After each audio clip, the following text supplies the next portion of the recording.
These are the scholars I'm going to be using today. Dr. John Wansborough, head of School of Oriental and African Studies at the University of London. He was the one that blew open this whole thing in 1977 and 1978 with two books called Quranic Studies and Sectarian Milieu. Suggested that we've got a real problem with trusting most everything we know about who Muhammad was, what the Quran was, what the city called Mecca, and of course, how it began. Dr. Gerald Honting is the man that I studied at SOAS there in 1994. When I heard it for the first time, I'd already had a master's degree in Islamic studies and I knew nothing about this material. It wasn't being taught in America. It was only being taught in the University of London and in Cambridge and in Oxford. Dr. Patricia Corona, who was my supervisor when I started my doctorate, she reads and writes 15 languages, all archaic languages. These are lost languages. That's why she's so dangerous, because she goes back to the original documents, reads them in their original form. And she never translates any of them because she doesn't want Muslims to read what she found. Nonetheless, she was head of department at Oxford University when she came out with Meccan Trade in the Rise of Islam in 1987, got a death threat for writing that book, had to move to Cambridge University. That's where I got to know her. And then she finally finished up at Princeton University, where she just died just before Christmas. So we no longer have her around. But she has probably done some of the most damaging work on Mecca. We're going to introduce her material. She's from Denmark. Dr. Andrew Rippon out of Calgary did probably the best work of taking this difficult material and bringing it down to layman's terminology. Dr. Robert Hoyland out of Oxford University, he's done the best material of looking and seeing exactly what was being written about these Arabs during the 7th century. And so he's the one that has written concerning exactly what other people were saying about these people that existed at that time. Dr. Yehuda Nevo out of University of Jerusalem has done the best material on looking at the earliest inscriptions. We're going to introduce some of his material later, and then the German school, Dr. Lulling, Dr. Gerd Puyn, Dr. von Bothmer, Dr. Oling, have done the best work in the world on the earliest manuscripts. We're going to look at some of their findings of what they found, what they're now coming up with the manuscripts, the Quranic manuscripts. Then there's two books that have just come out in Britain, one by Dr.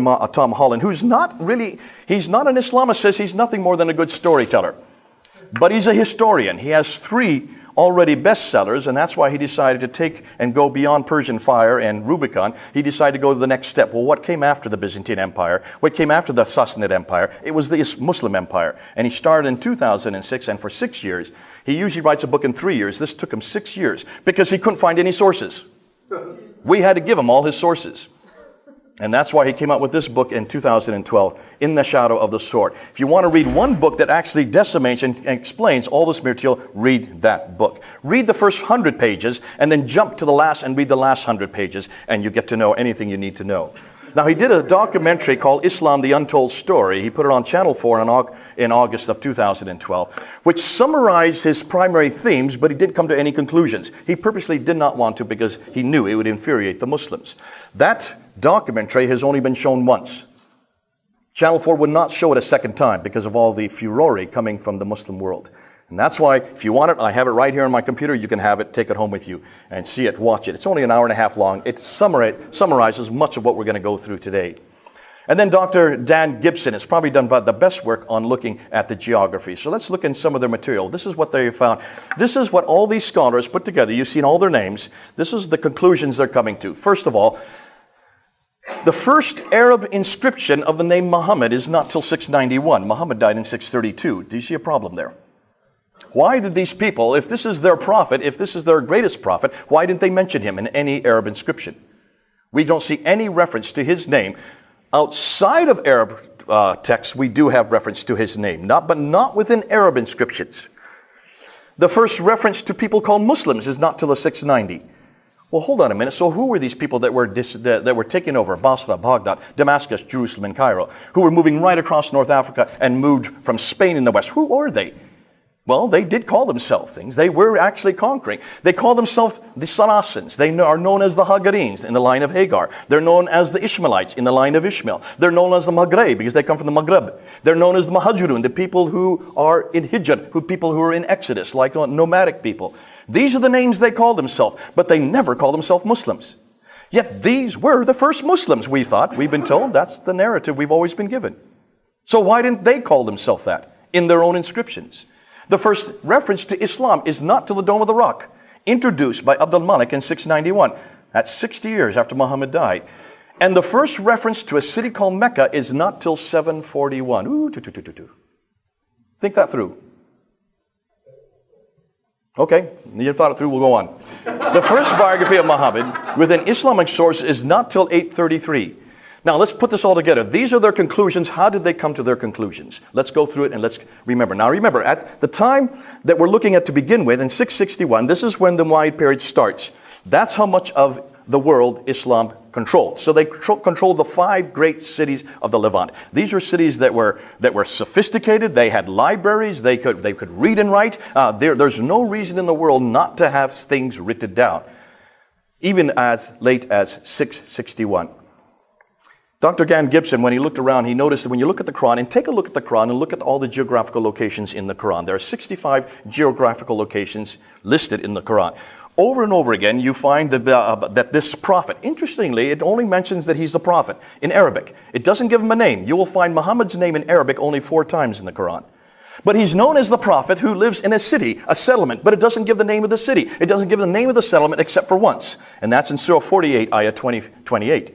So who is this man and where does he live? Well, we do know that he has daily contact with people from Ud. 23 times he keeps on coming in contact with people from Ud. 24 times he has contact with people from Thamud. 7 times these people from Midian, which means he has daily contact with these people from these 3 different tribes. So where are these tribes? Take a look where they are on the map. They're way up here. Mecca's way down here. There's 600 miles between them. How did he have contact with people that are 600 miles away? Curious, isn't it? That's the first problem. Secondly, if he's so far away, then what are we going to do with Mecca? This is the million-dollar question. We do read about it in Surah 48, ayah 24. I said verse 28. It should be verse 24. Surah 48, ayah 20. This is the only reference to Mecca in the entire Quran. Yet it's such an important city. Why? Because when Adam and Eve were thrown out of the Garden of Eden, according to that, they're up in space. That's in Surah 7.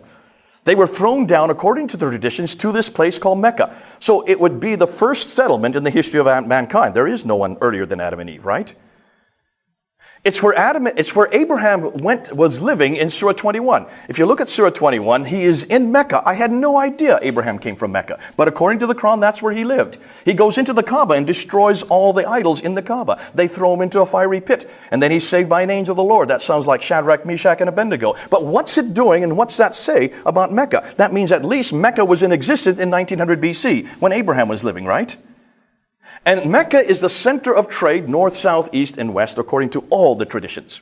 This is called the trade route theory. Trade route theory made popular by Montgomery Watt. Now, we do know quite a bit about this place where this prophet lived. Though it doesn't give it a name, we do know that it's in a valley, that it has a stream going through it, it has a parallel valley, it has a pillar of salt right outside, which this prophet goes by in the morning and comes back in the evening. Possibly, obviously referring to the wife of Lot, who turns to a pillar of salt.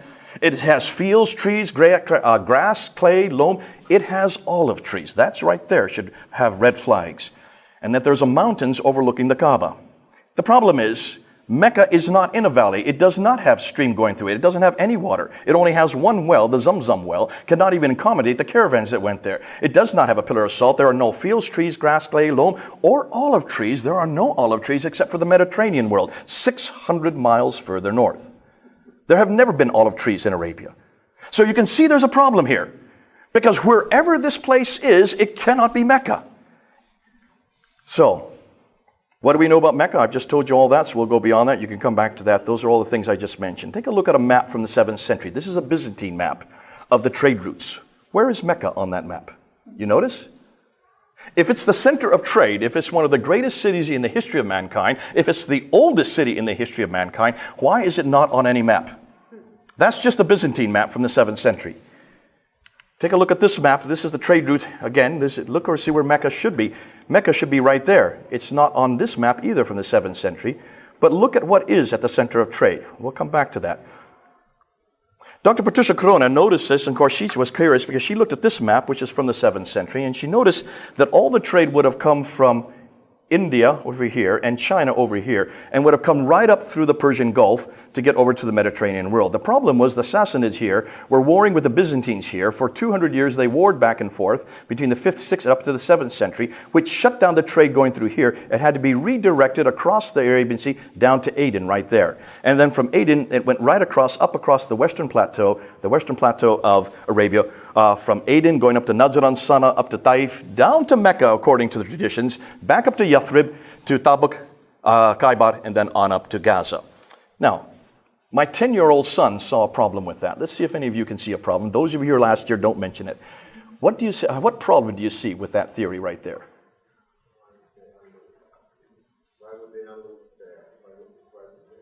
Why wouldn't they unload it where? In Aden? Yeah, down there. Okay, Aden. Why don't they just go up what? Good man. He's as good as my 10-year-old son. Absolutely. It's a no-brainer. If you're already on board ship and you've come off the west coast of India, why in the world would you take it across the Arabian Sea, unload it at Aden, go 1,250 miles overland, when you know that a ton of goods for going only 50 miles by land is the same price as going 1,250 miles by sea? That's why we do everything by sea today. Even today in the 21st century, we send everything by ship. So why didn't they keep it and go right up the Red Sea? So Dr. Patricia Corona, reading and writing 15 languages, goes back and decides to investigate from the 1st, 2nd, 3rd, 4th, 5th, 6th, 7th century, reading the original documents to see if this was true. And guess what she found? All the trade was maritime. None of it went through Arabia. There was no Arab name anywhere on any of the trading documents here on the West Coast.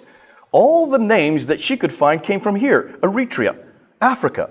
They were the ones that loved to go on boats. The Arabs hated boats. That's why you don't see any ports on the western the side of Arabia. They were all camel herders. They were people that were nomadic. They were desert nomadic people. That's why there was no maritime trade with any Arab names. So this whole trade route theory suddenly was up in question. And then she looked at it a little more carefully. If you notice, I don't know if you can tell, but when it gets up to Taif here, it then goes down off the western plateau to get down to Mecca, 1,000 meters, and then it has to go back up 1,000 meters to get back up to Yathrib. Mecca's not even on the trade route. The Arabian existing trade route, it's not even on that trade route, she noticed. Why had no one noticed that? For 1,400 years, no one picked that up. She picked it up and wrote a book about it. And she just destroyed any notion of any trade route because she just quoted reference after reference. She found that here in Ctesiphon, which is now today Baghdad, that's the archaic name for Baghdad, they came down here to Yathrib, which is now Medina, and they found silver. They had silver mines there, and they went down to Taif, and they talk about going down to the south. No reference to any place called Mecca. Couldn't find any reference to Mecca. None. None at all. Until 741. 741 is the first reference she could find for Mecca. It's in the Apocalypse de Pseudo Methodius Continuato Byzantia Arabica. Muhammad died in 632. Can you see the problem? That's over 100 years later. Obviously, there is a problem with Mecca. We just don't have any reference to it. Look at modern day Mecca. Look what they're doing now. The 4th largest building, tallest building in the world. That huge clock tower. That is 45 feet across, that face of that clock tower. They're going to make it Meccan Mean Time. They are now transforming Mecca. They've designed it very similar to Big Ben, and they want to take Greenwich Mean Time and bring it over to Meccan Mean Time, MMT, instead of GMT. But take a look what they're doing. That's what they plan to do with Mecca. They're cementing over the entire city. That's Muhammad's house. They've now cemented that over. That's Khadija, Muhammad's wife's house. They've cemented that over. Look at all the cranes. They're going to make 62 of these skyscrapers. Why do you think they're cementing everything up? They now know what we know. There is no history there. And what best to hide the history than to cement it all up so that nobody can investigate how old Mecca is.